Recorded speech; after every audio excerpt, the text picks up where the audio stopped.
Welcome to Kenton's videos. Enjoy the video. You begin by removing friction. Update iOS now and prune apps so only essentials remain. Once done, set up 1 or 2 focus modes to reduce interruptions. Make sure priority contacts and apps get through.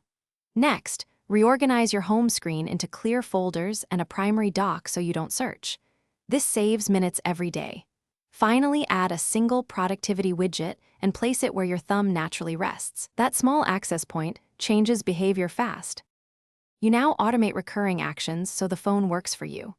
Build 2 to 3 shortcuts, quick message templates, commute directions, and a start work routine that sets do not disturb and opens needed apps.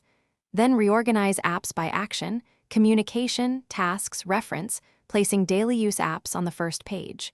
Make notifications intentional, deliver quietly for low-value apps, and only allow banners for essentials.